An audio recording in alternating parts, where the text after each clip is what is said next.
for coming to meditation this morning.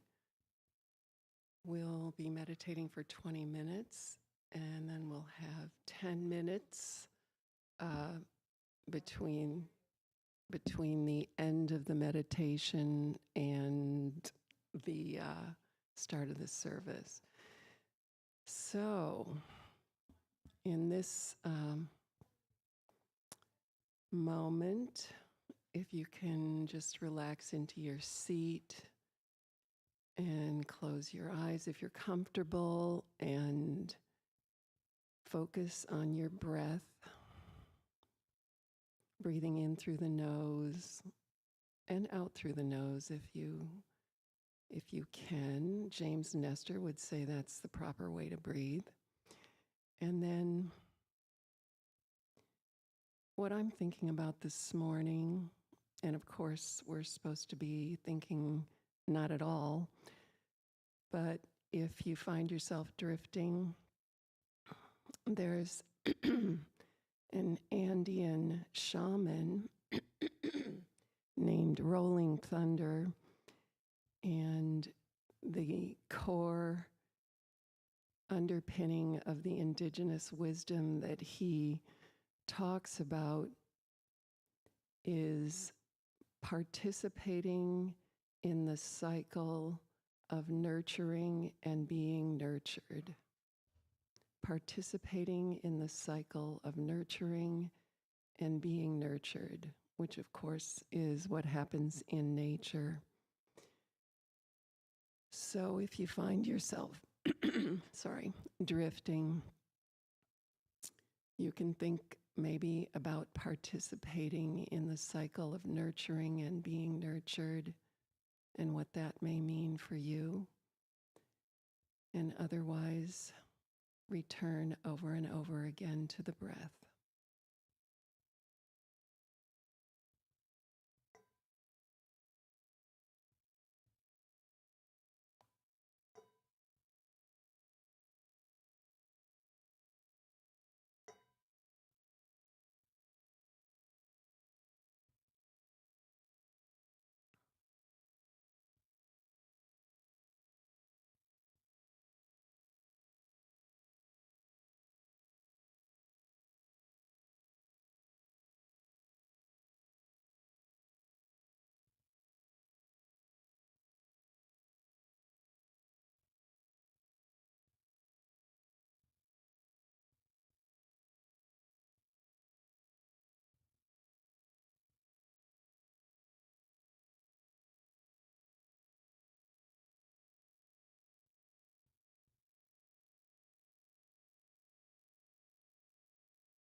Thank you all for coming.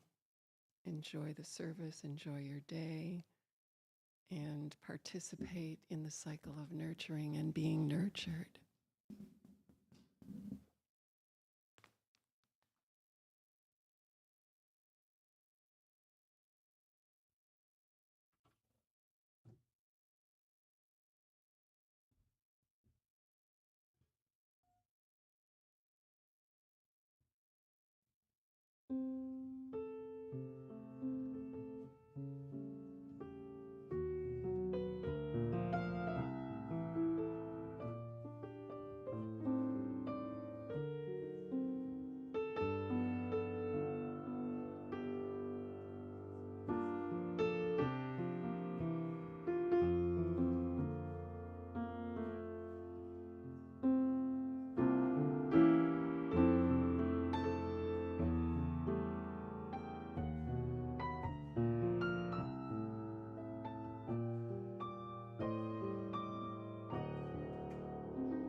platform today, right? We all got the same memo.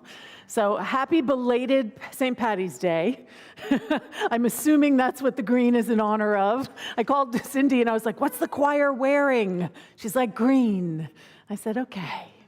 So good morning, everyone. I'm Reverend DeeAnn Morency. I'm the senior minister here. And it is my joy to welcome you to our final talk around quantum living and what it means to make peace this week with our past, right? How do we navigate that peace? And if you're new to Unity, we are a community that's grounded in love. Really, truly grounded in love. Love that we know we are, and the love that we see and know that each other is. And we've got some vision and mission and core value statements that I'm going to be going over in a little bit that might help illuminate exactly what it is that Unity in Marin stands for. But if you're here for the first time, we just want to welcome you. If you're watching on the live stream, we want to welcome you as well. We have a first community song that we're going to start with, and I'm going to invite Carolyn Gauthier to come on up and lead us. So me leading means that we're singing it all together. So please stand and enjoy singing this beautiful song by Daniel Namad. Here is, God, you are every mountain. God, you are every ocean. God, you are every canyon, every inch of every sky. God, you are every morning. God, you are every midnight. God, you are every moment, every second of my life. Everything I see, everything I do, everything I am is you. Everything above, everything below, everything I know is you.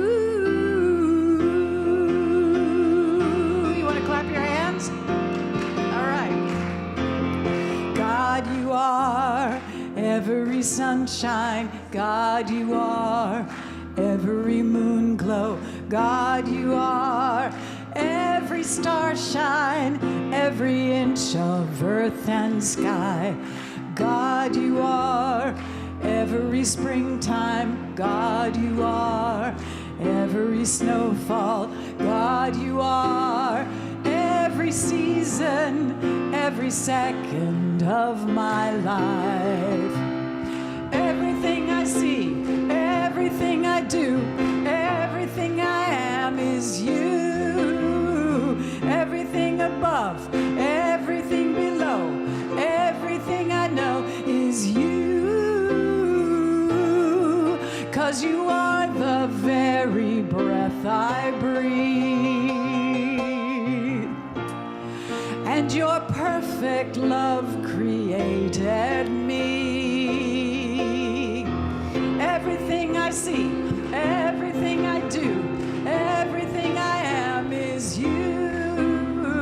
Everything below, everything I know is you. Everything I see, everything I do, everything I am is you. Everything above, everything below, everything I know is you.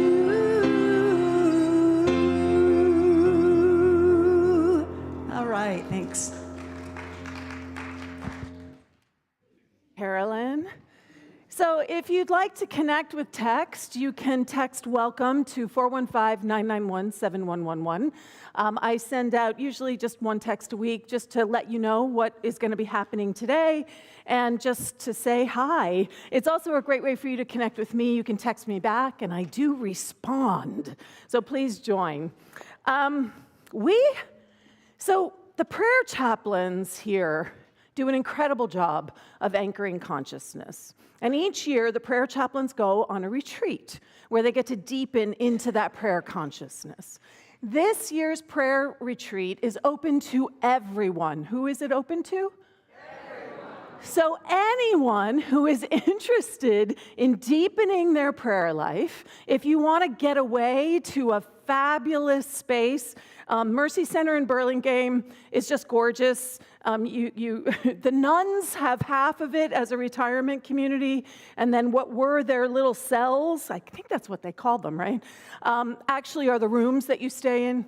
And the grounds are beautiful. There's a labyrinth on site. So it's really a beautiful, beautiful way to deepen your own prayer consciousness and at the same time practice some really great self-care. The food there is amazing. They grow all the vegetables and fruit in their own garden. They really do an incredible job. So if you're interested in joining along, please do talk to some of the prayer chaplains, talk to me. You can sign up online.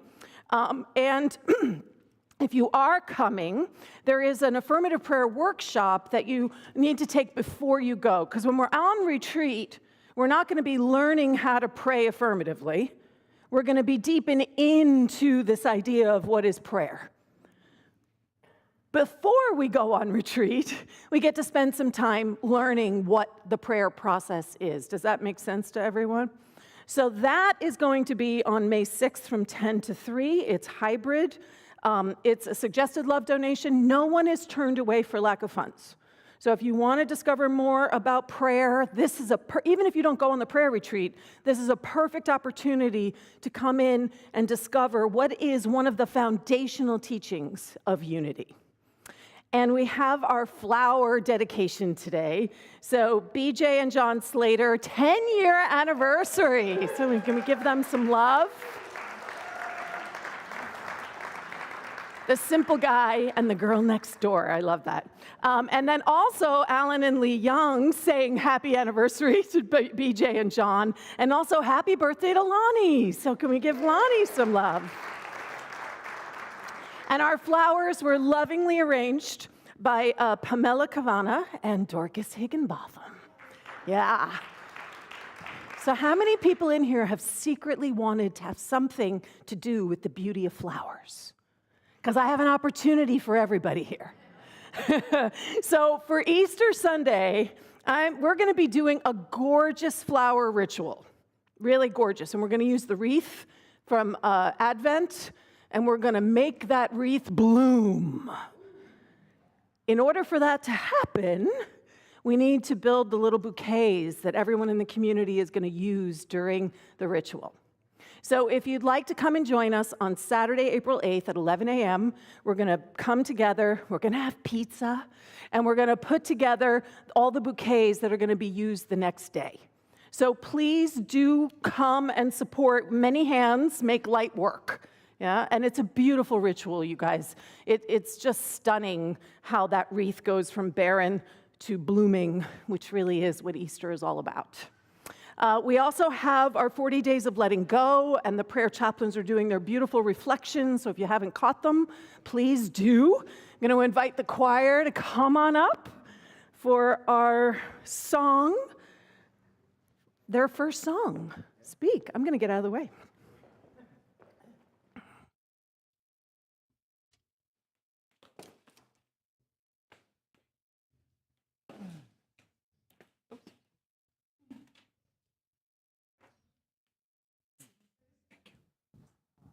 This is a song that you've heard before when Sharon came and sang, and we're going to do the choral version of Speak. And so I want you to hold any thoughts that you have that you need to bring into reality, because that's what this song is about. And I'm going to attempt to sing and direct the choir and face you at the same time.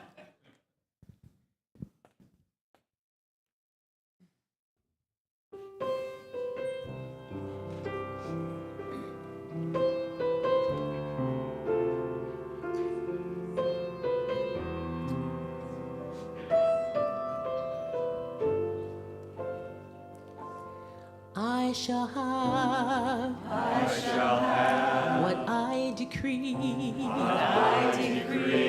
Yes, I believe. It belongs to me.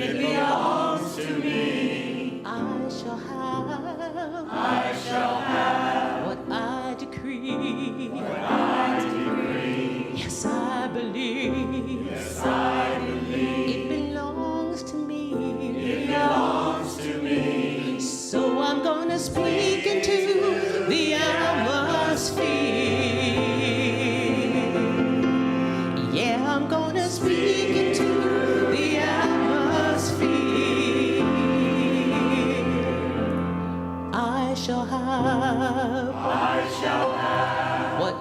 decree.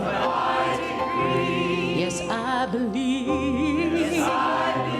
It belongs to me. I shall have what I decree. Yes, I believe. It belongs to me. So I'm gonna speak into the atmosphere. Yeah, I'm gonna speak into the atmosphere. I said, I'm gonna speak into the atmosphere. Well, I'm gonna speak into the atmosphere. Whatever it is, just speak. Speak. Speak. Speak. I said speak. Yeah, speak. Speak. I said speak.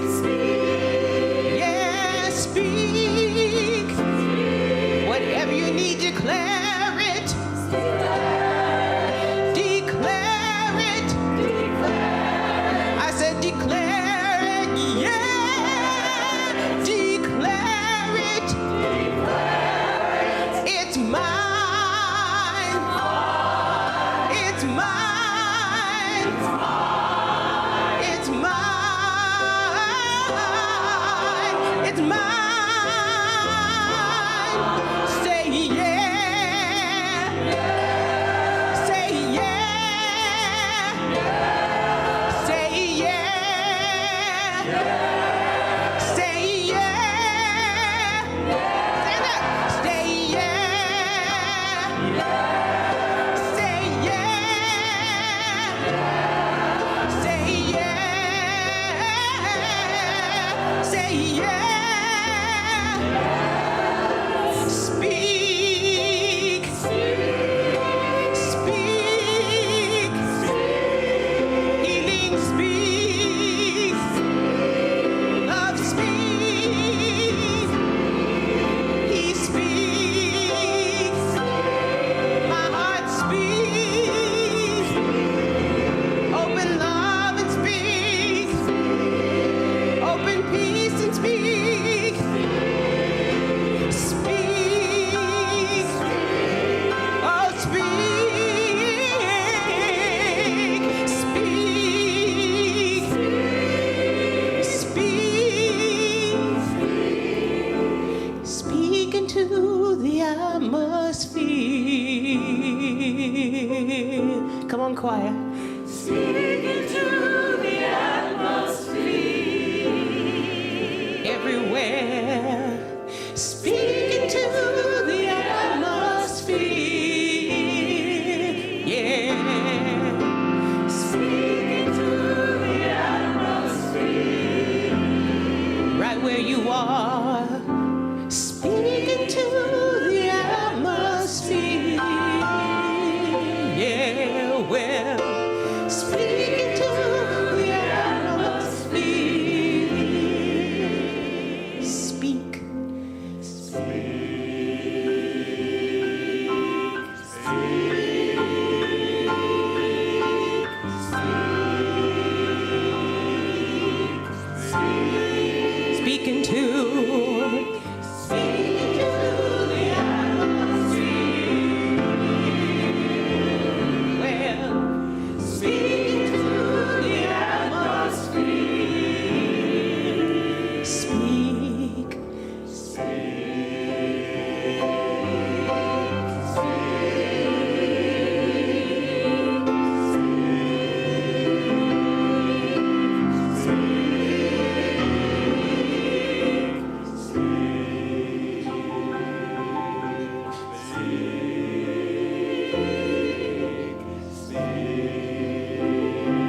So we're going to step into the prayer field. We already were in the prayer field, yes? Thank you so much. So if the prayer chaplains would rise, the invitation is to encircle us. Kathleen O'D, come on forward with the prayer box. Anyone in this community who feels as if they are anchoring consciousness for this community, for the world, feel free to circle up. You can take the back of the room, the sides of the room. If you're at home, please feel free to join us in consciousness.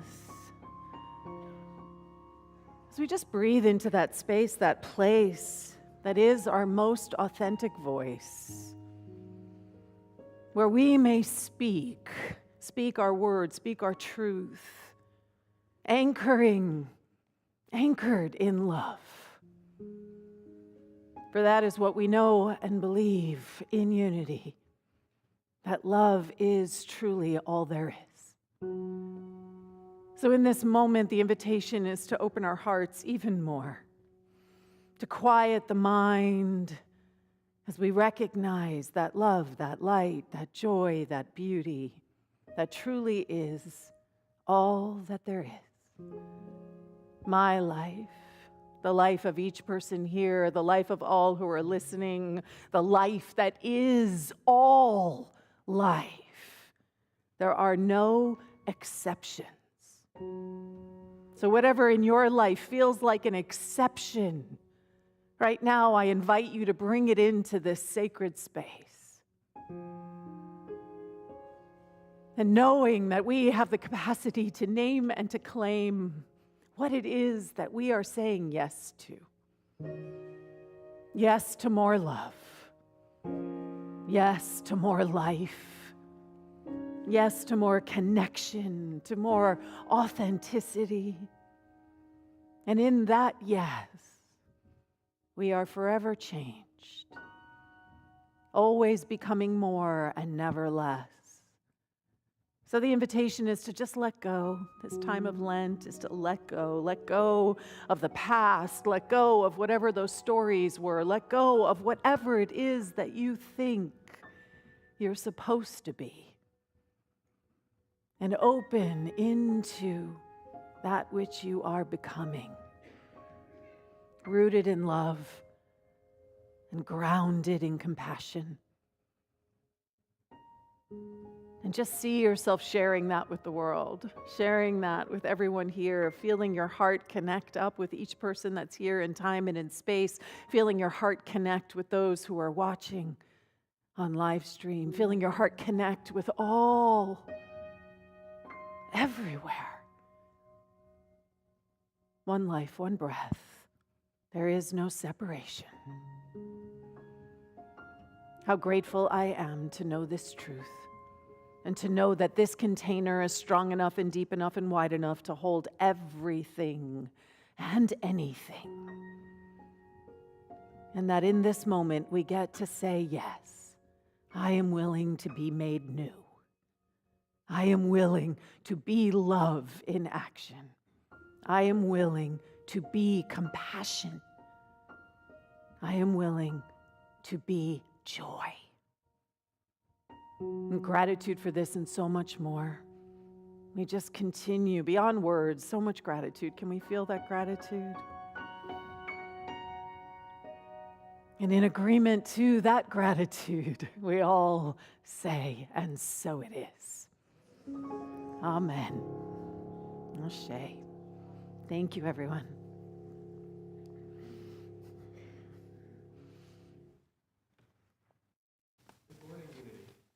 Good morning, Gabe. And thank you, Reverend DeeAnn, for that wonderful prayer and choir for the music. My name's Gabe Paulson. I'm so happy to be here. It's just entering a space of song and prayer and being together. And just last Monday was the first day of spring, and you can kind of feel it in the air. It's, a little chilly outside. The atmospheric rivers are kind of going away, but it's a time for something new, and I think that's what this service will be about. One of the things we do here, and one of the reasons I've been here a decade and a half, is this is a sacred space, and this is a place where you can really look at somebody and you know they're looking back. You know that they get you, that they see you, that they accept you. And so connection is a big theme here. And in this virtual world, we have a few paper ways to connect. So if you look at your bulletins, those of you who have your seats, there's a little card here that you can tear out, and that's a connection card that Reverend DeeAnn is encouraging everybody to fill out, and just to, you know, with the many people here, to get a one-on-one, even if it's through paper. And at the back of the sanctuary are these yellow cards we just saw. Kathleen, come and bring them up. If you have any prayer thoughts, prayer requests, you can connect that way. And the cards are prayed on here and sent to Unity Village. And lastly, if you're online, welcome to everybody. And we have something there on your screens too, you can connect. But wherever you are, there's someone always there. And in this space, there is a lot of open-heartedness, and we want to connect with you. And that being said, Reverend DeeAnn wants to talk a little bit about our core mission, core values, and vision and mission. Thank you, Gabe. So last week we shared the Unity, the new vision, mission, and core values. And so I thought for our inspirational reading that we would read our new vision, mission, and what the core values are. So can we read this together, please? Vision, a world spiritually awakened and transformed through realizing our divine potential. Mission, Unity in Marin is a loving community dedicated to spiritual growth, inclusivity, and service. We honor and care for ourselves, each other, and the natural world. Core values, connectivity, inclusivity, authenticity. Powerful, yes? Yes. Very, very powerful. And you can feel how they've built on previous vision, mission statements, right? That we are just continuing to honor our roots and continuing to grow and evolve. So this is the definition of the core values. Right? So let's read these as well. Connectivity, living in an awareness of unity with all. Inclusivity, cultivating a safe space to celebrate diversity and value the uniqueness of every person. Authenticity, being true to ourselves, our values, and spirit. Whew. What would it be like to live into that? Right? So there is something about all of this that is aspirational, and there is also something about all of this that we already are. Can you feel that? That it's both. It's yes and. It's a yes and thing. So right now, if you were involved in any of the conversations with Reverend Cynthia, if you were involved in the listening circles, if you were involved in the leadership training, the Healing and Heritage Weekend, the Vision, Mission, Core Values, if you have been part of any of those pieces, that is how these new vision, mission, and core values have arisen. And there are some special teams that I want to invite up here right now who worked really hard and really to create something that was representative of the voices that they were hearing within the community. So I'd like to first invite the Vision Mission team to come up. Is Don Davies? Oh, I don't have his picture. He told me he wasn't going to be here, and I didn't bring him up. So Chris Slate and Don Davey, who are both not here. Kathleen, come on up and represent that team in person. You can stand right down here. You can say, actually, come on up here. The Core Values team. We have Santon DeLaVie, Cindy Acker, Yvette Connor, Barbara Cochran, and Shay Sun. Come on down. This team worked really hard, the Core Values team. They worked really hard.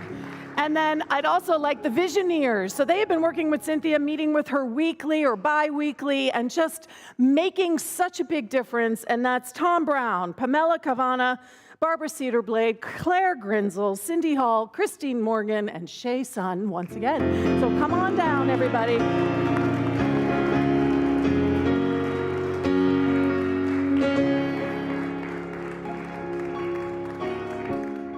So come on up.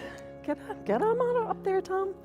So this is what it means to be part of a community. It really does take a village. right? That this is arising from all of us. So I'm going to invite everyone here to stand up. We're going to bless these people who gave of their time, their talents, their gifts, their voice.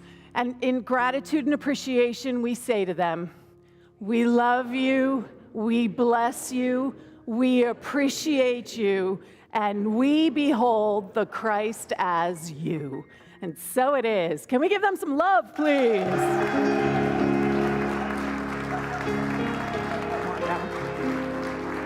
You can go on down. And then we have Cynthia Vermillion Foster. Can you come on down here, Cynthia? So she has been working very closely with the board, with me, with the Visioneers, with the entire community. I think you mentioned that you had the red one, Colin. You mentioned how many people did you interact with in this community? Big number, I don't know, but individually in groups or in various teams, around 30.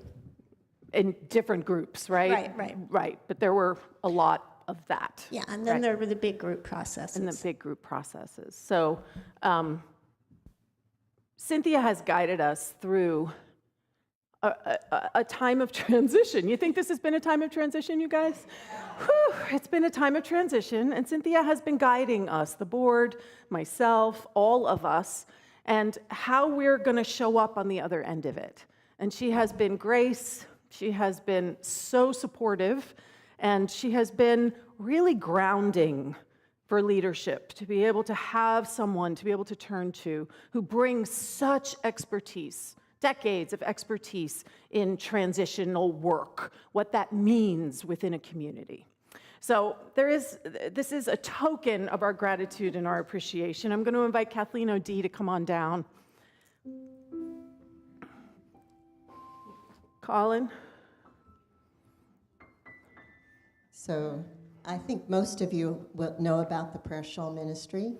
This is the inspiration, really, of Chris Slate, who's not here today, but who really grounds this ministry. And Chris is a true gift to our community. And with, as I understand it, the creators of the shawls, with every stitch is the pouring in of love, of healing, of wisdom, and in this case, I think especially of gratitude. Mm-hmm. So we give with so much heart and with so much gratitude. This shawl goes to this woman who... So I'm going to invite everybody to stand one more time. We're going to say this blessing to Reverend Cynthia. A true gift to our community. We love you, we bless you, we appreciate you, and we behold the Christ as you. And so it is. Amen. Thank you. I want you guys to know that you have been the heroes on this journey. I provided the container, but you created the change. And I love and appreciate each one of you. And you, DeeAnn. Thank you. Oops, don't lose your shawl. So we're going to invite the choir to come on up for their next song.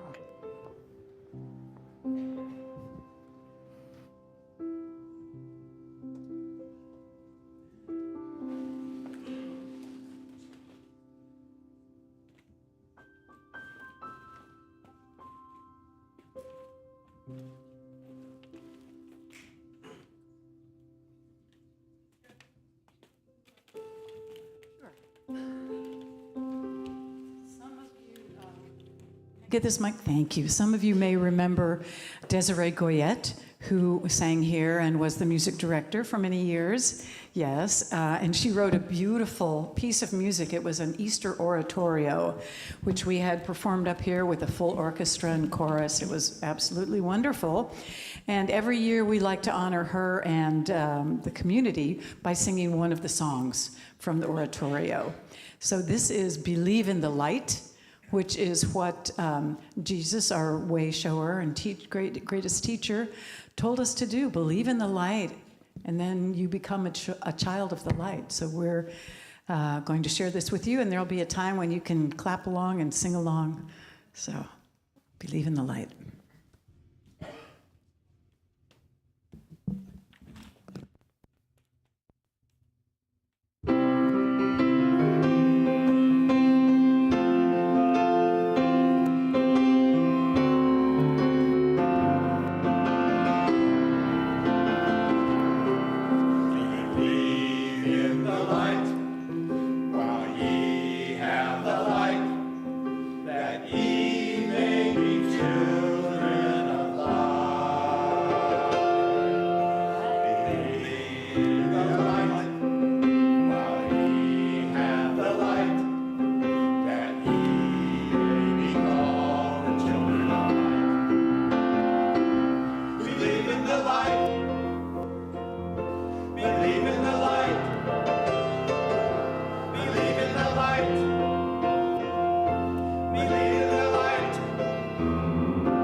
Believeth not on me, but on him who sent me. And he who seeth me, seeth I. That sent me, for I have come a light unto the world, that all who believeth in me are children of light. Believe in the light. Sing it with us. While ye have the light, that ye may be children of light. Believe in the light, while ye have the light, that ye may be called the children of light. Believe in the light.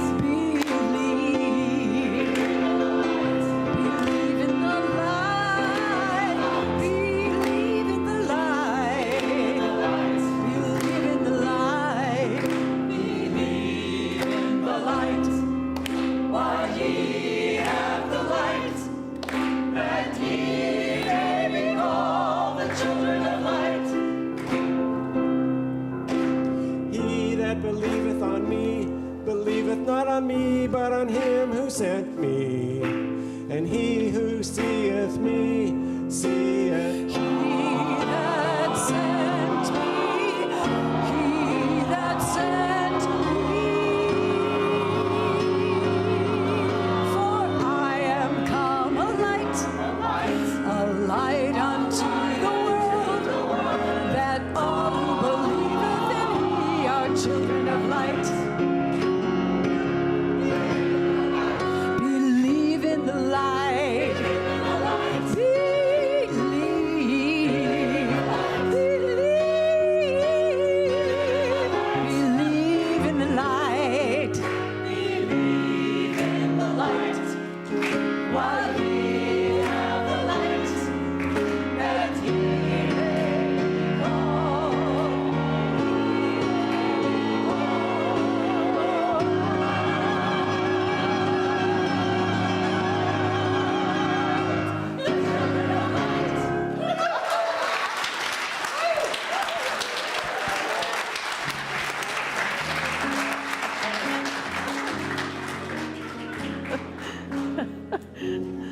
Oh, that was wonderful.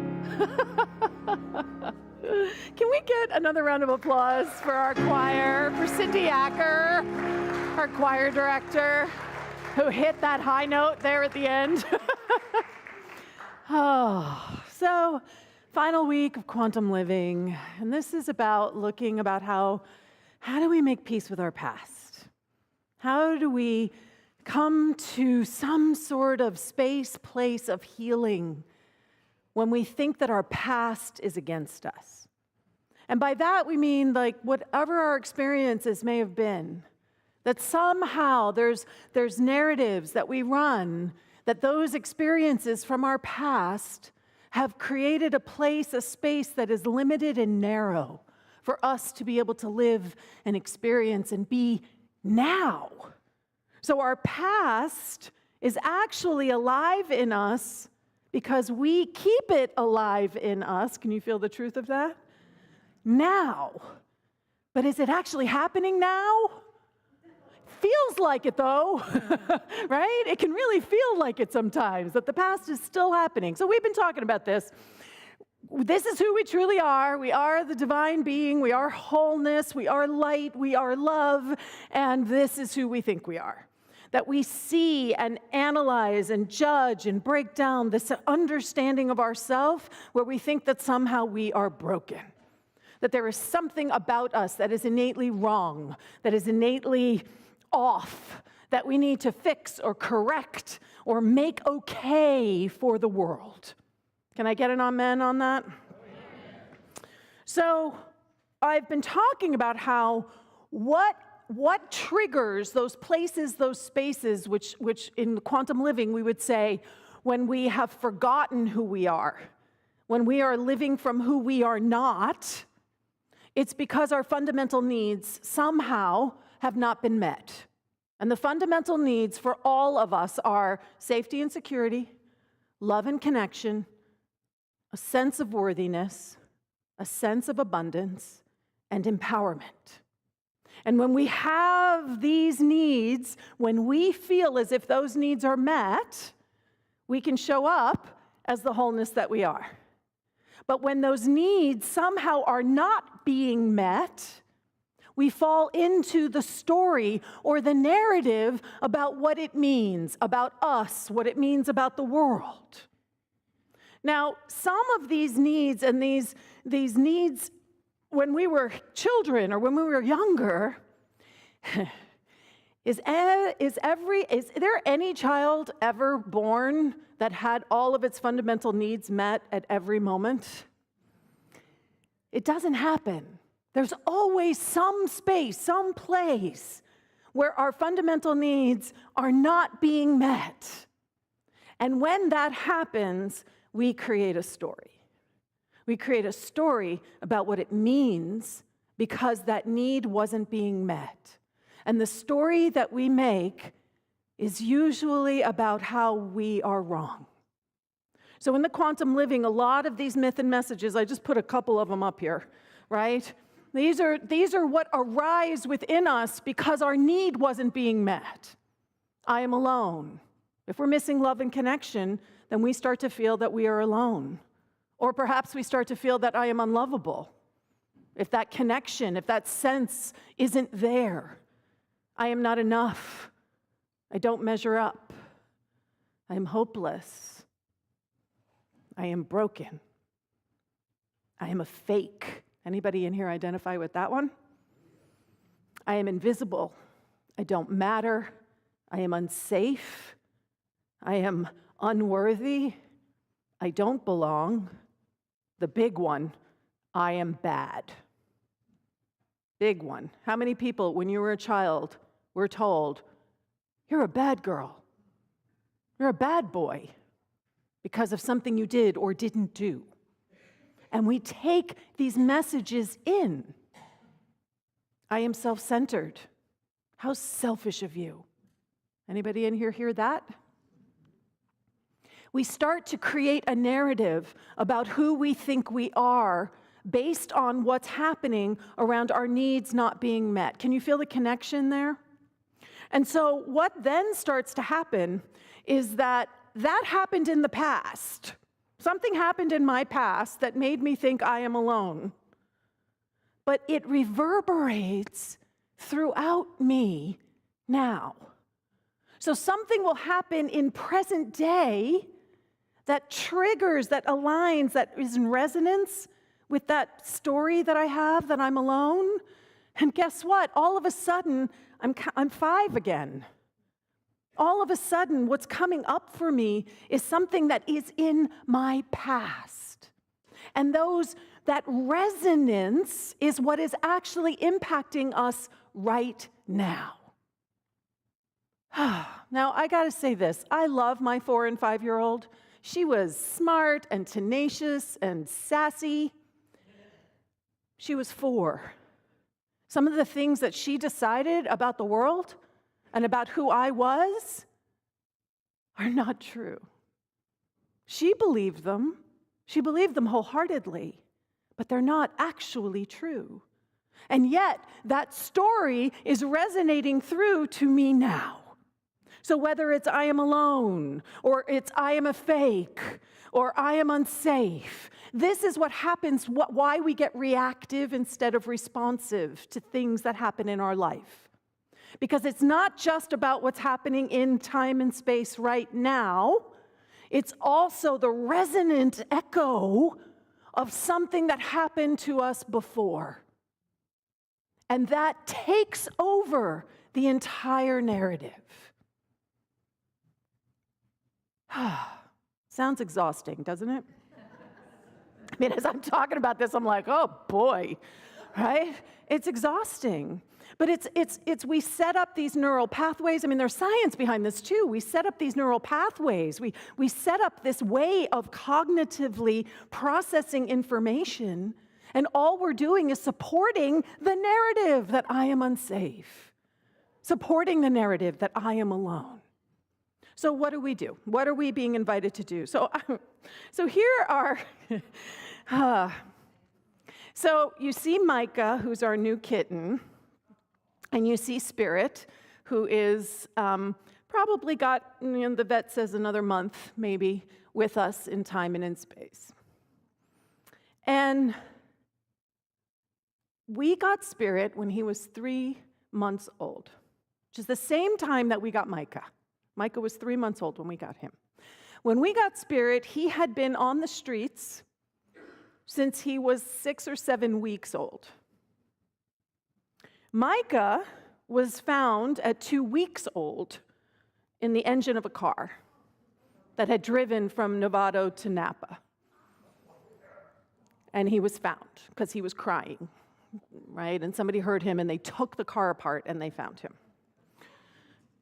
Trauma for both, right? Both of them have experienced trauma. And yet, Spirit, who has been with Chris and I for 18 years, who will climb into our laps and crawl with us and want to be cuddled and wants attention, if we move too quickly, will run underneath the bed.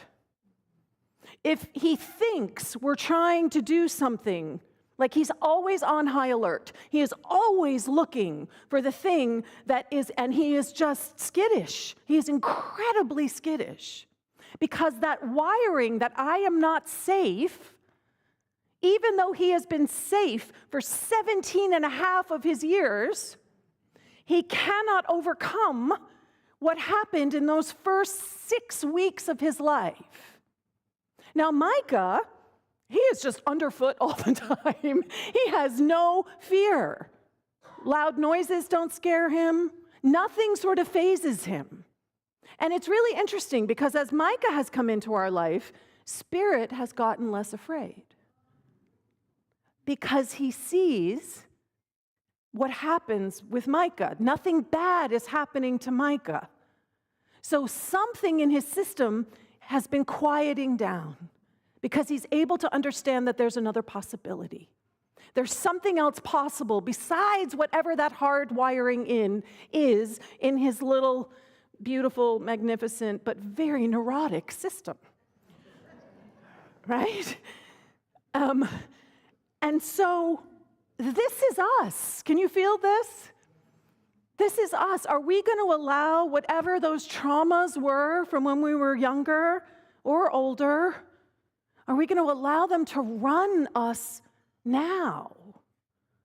And that doesn't mean that we gloss over them, and it doesn't mean we don't give them love and compassion and we pay attention, but that's what healing is about. Can we in some way transform that narrative that gets into our body temple, into our neurological system, so it's running us rather than us running it? And so in quantum living, we would say, you got to cue it. Right? You got to cue it. And we talk about quantum physics, about how things can be a particle and a wave simultaneously. It can be something fixed in time, like a memory, and it can also be possibility and potential. Now, what Spirit has been experiencing is something that he thought was fixed, that if Chris and I move too quickly, he has to hide because he's not safe. Which I got to tell you, it's been really frustrating when, all you do is love something and it runs from you. But we love him in it, right? He's been able to see that there's another possibility, right? Micah is showing him something so that he is able to discover there's something else. So the particle, that fixed understanding that we have, gets to have a little bit more space. So how do we do that? We have to bring the antidote to whatever that narrative is. I'm alone, I'm unsafe, whatever that is. We bring the truth of who we are. We remember who we are. And this is just a sampling of some of the things that you can remind yourself that you are. That is the essence of your being. This is what we believe in unity. That all of this is available to each of us in each and every moment. And are you choosing it? Because if you're not choosing it, we call it falling off your cue card. You've allowed life to take you off of your divinity. And instead, you get to remind yourself, no, I'm wise, I'm open-hearted, I am organized, I am capable. Right? I am capable. That truth of who I am, that story is not going to be fixed anymore in my understanding. And I'm going to allow it to become a wave again. Memories are not fixed. We feel like they're fixed. But scientifically, memories are actually a chain of chemicals that are linked together in a specific sequence. And every time we call up that memory, we modify that sequence. It torques just a little bit.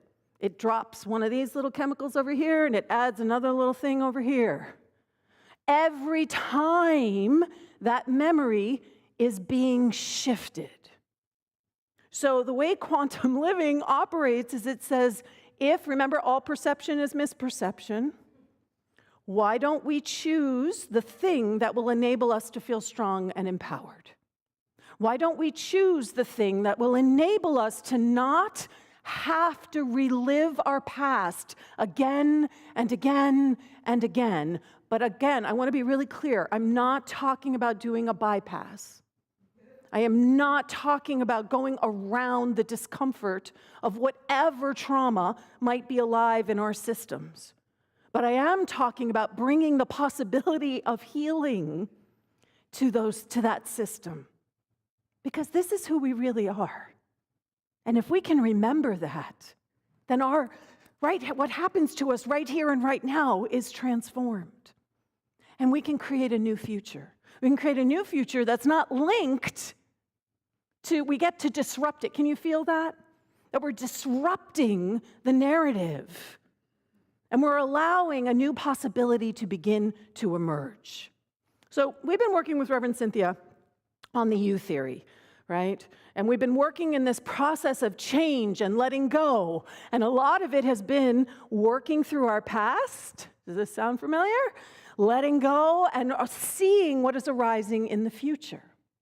And so the process that Cynthia has been guiding us with has levels, right? Where we descend downward, opening our mind, first, opening our heart, opening our will, right?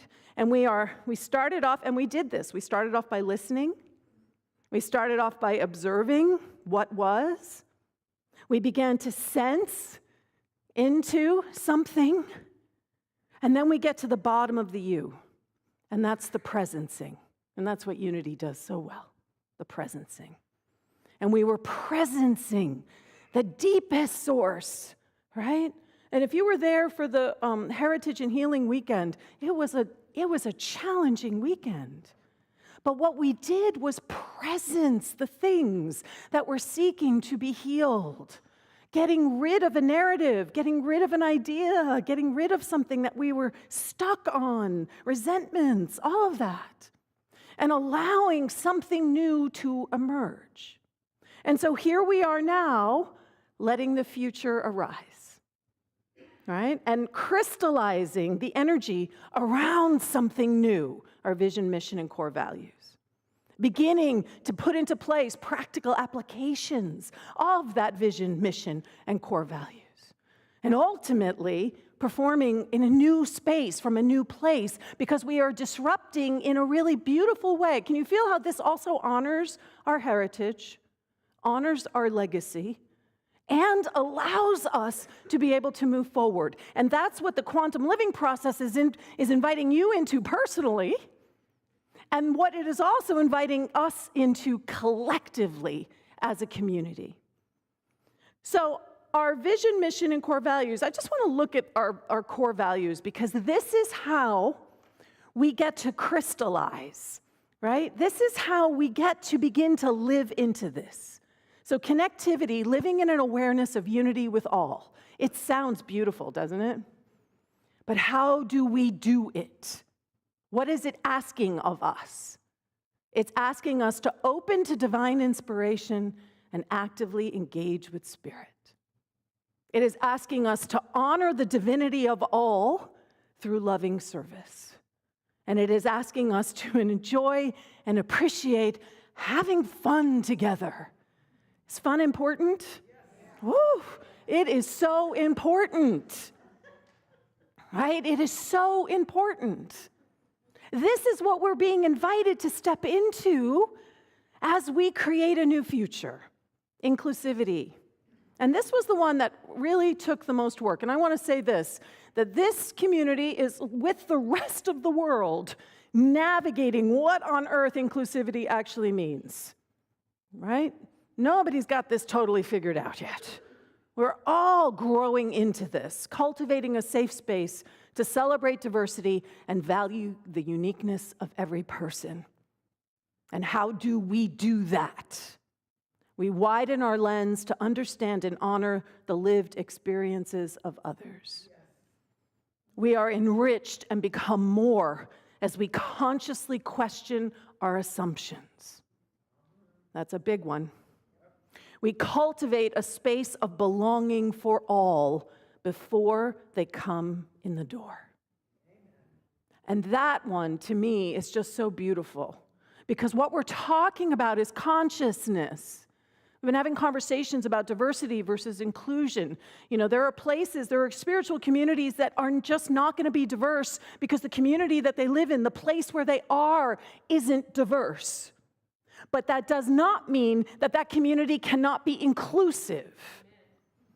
Being inclusive means that we are creating a container so that if diversity does walk through the door, we are not going, oh no, what's that? That's different, right? That we are growing ourselves in consciousness, that we are becoming something, making space for something. And I am just going to say that this is where all of our core values are where unity becomes impactful in the world today. This is where we become a force for change so that our vision, which is that it's a world transformed and awakened through our realizing our divine potential, actually can happen. This is how we grow. This is how we grow the community. Because it has to make a difference in the world. If it doesn't make a difference in the world, people aren't going to want to come. They're not going to want to listen. It's got to be impactful in a larger way than just me. And then we have authenticity, being true to ourselves, our values, and spirit. We share our voice, gifts, and talents with vulnerability and humility. Love that, right? This isn't about the loudest voice in the room. This isn't about who has the bigger space, because I take up a lot of space, folks. But it's not that. It's about sharing with vulnerability and humility, valuing honesty and taking responsibility for our choices. And this one, we nurture trust by aligning our actions with our values. When we line them up, we are creating a space where people can trust. So can you feel how all of our core values are actually meeting our fundamental needs? They are creating a container that allows us and each other and people we don't even know yet to feel safe and secure, to feel love and connection, to feel a sense of worthiness, a sense of abundance, and a sense of empowerment. Because there is only one thing, you guys. There is, I'm sorry I said guys, you folks, you people. Trying to catch myself. I know my wife, who is not feeling very well, she's home, she's counting them for me. I go home and she's like, 5 guys, you did it 5 times.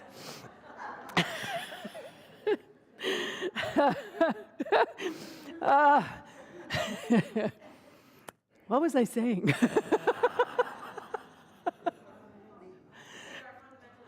Thank you. We get our fundamental needs met.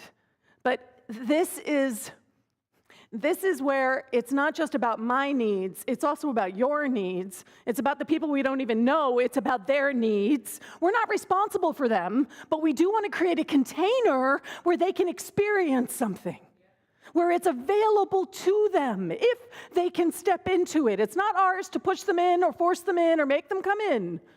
But we want to have the space made so that if they come in, they actually can trust that they're safe.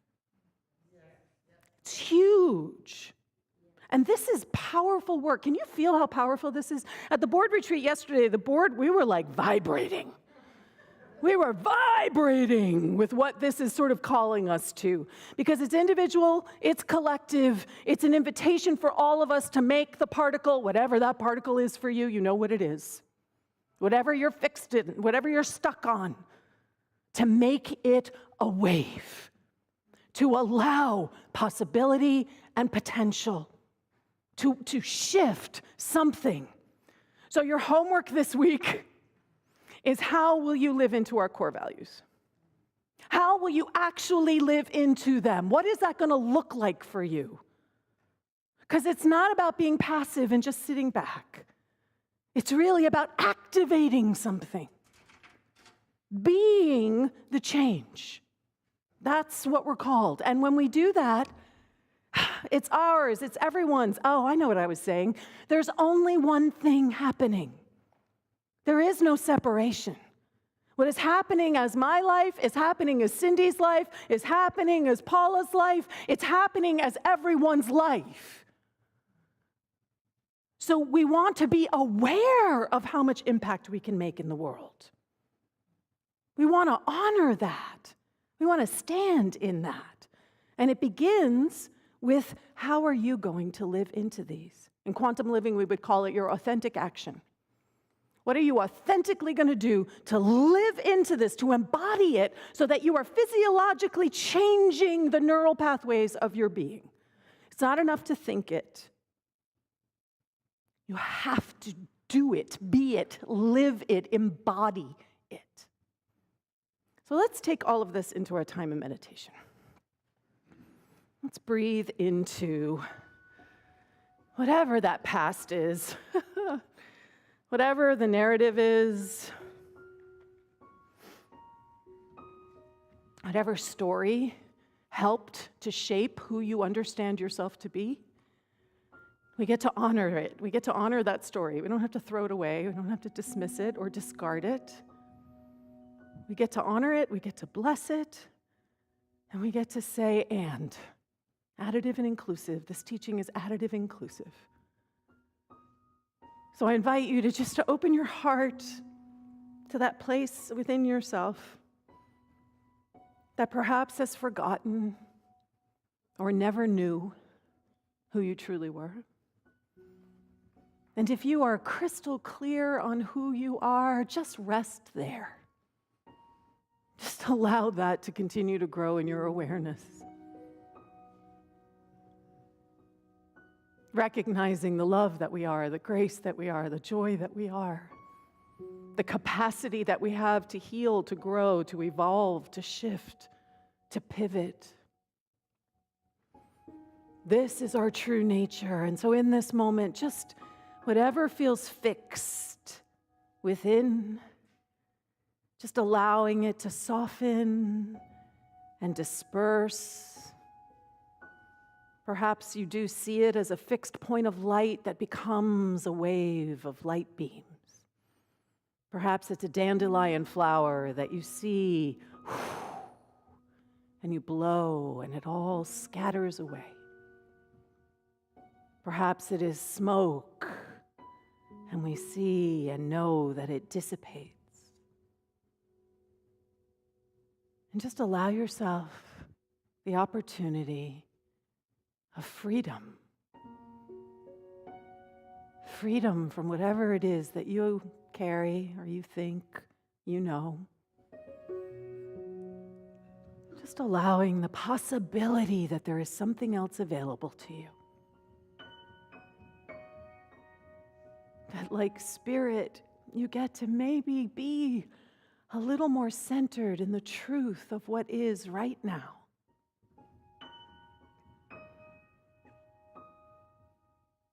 And as we breathe in and breathe this out, we're just going to rest here for a few minutes. Nurturing, holding, anchoring the truth of who we really are. For a few minutes, we'll just rest here in the silence.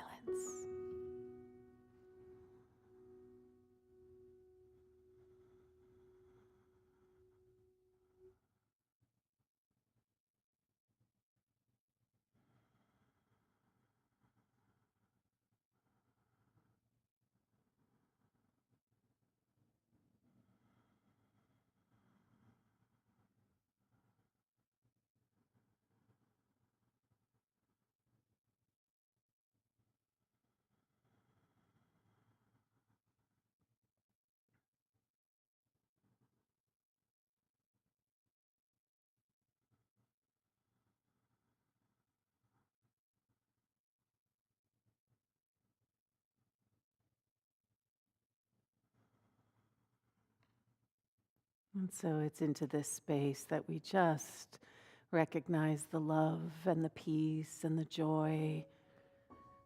Pick some quality of the divine that you know you are: wisdom, wholeness, brilliant, smart, capable. And just know the truth of that right now. And just feeling that wave encompassing you in this moment, the truth of your being, the truth of who you truly are. And so it is. Amen. So we have an affirmation from the Lent booklet, which I thought was really perfect. Letting go of who I was, I trust the process of becoming more than I ever imagined. Can we know this together? Letting go of who I was, I trust the process of becoming more than I ever imagined. And so it is. Amen.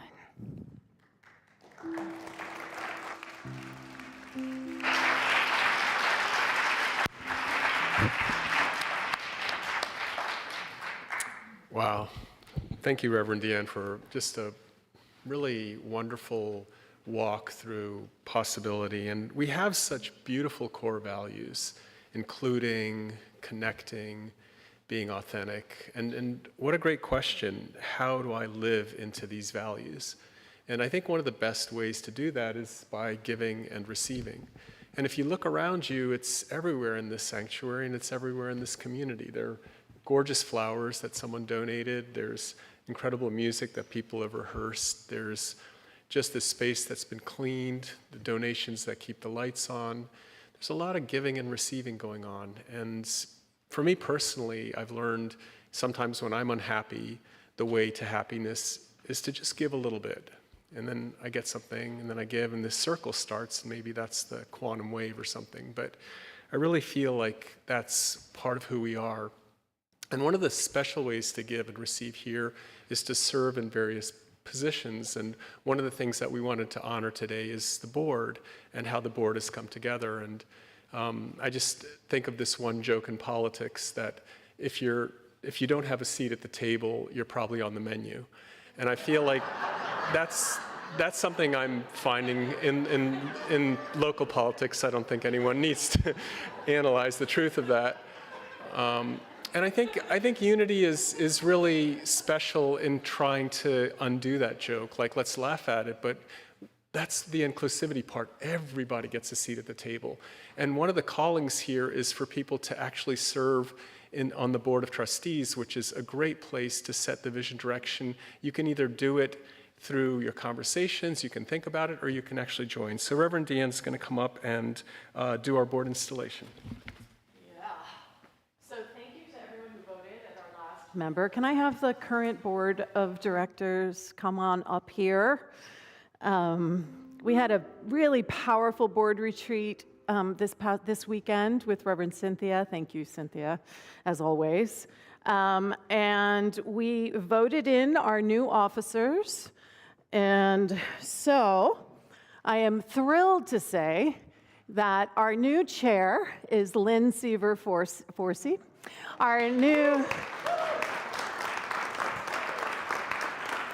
Our vice chair is Barbara Cochran. Our treasurer is Nancy Foster. And our secretary, James Henry. Do you want to stay down here, Monica? You can stay down here. Yeah, you can just stay down here. And then our board members at large, we have two board members who are continuing on, which is Monica Walsh and Kathleen O'Dea. And we have two new board members, Pete About and Lucille Allison.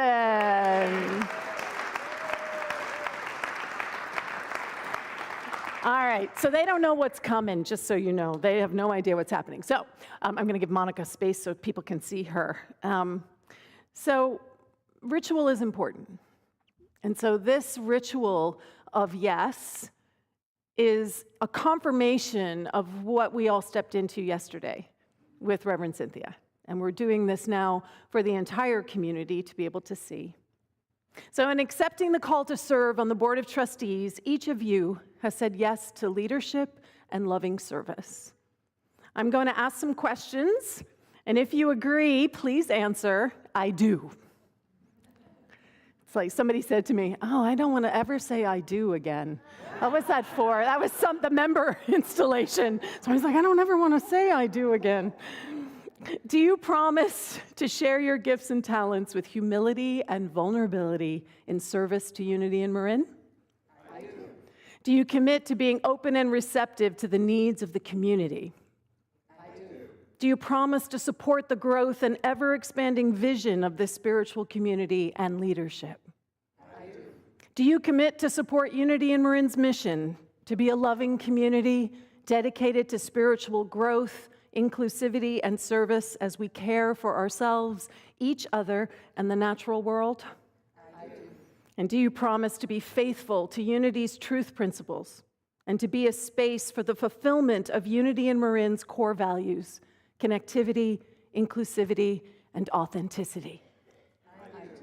Through your willingness to serve the spiritual community with love, faith, and joy, you are hereby installed as DeeAnn Morency's Board of Trustees.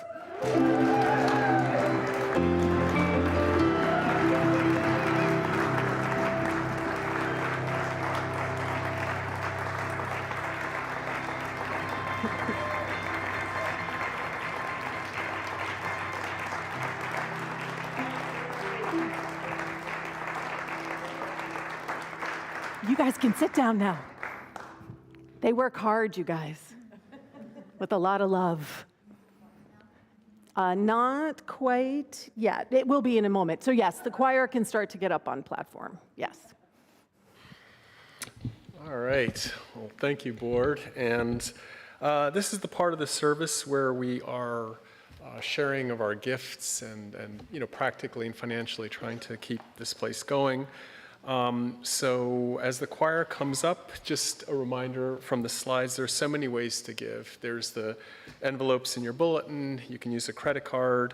You can phone it in. You can QR and you're right on the web, or text, or even mail it in.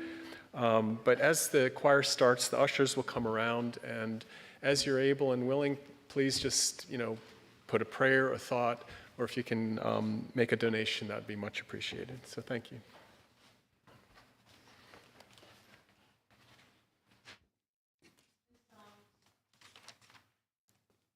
This song was written by a man named Horatio Spofford, and I'll tell you the quick story. It was written back in the 1800s, and his wife, he and his wife had 4 children. They were on a ship. They were going to meet up with him. He was going to take another ship and meet up with him some 4 or 5 days later. The ship collided with another ship, and the wife lived, the 4 children perished. And when she got message to him, because he was going to be there to meet with her and the children, her message was, "I am now alone. What do I do? What can I say?" And his response was, "You can say, 'It will be well.'" And he wrote the song, "It is well with my soul." And so the choir is going to sing that song that originated from the 1800s, and we are going to bring some joy into "It is well," because sometimes that's just what you have to do when it doesn't feel like it's well, is to own the fact that it is well with my soul.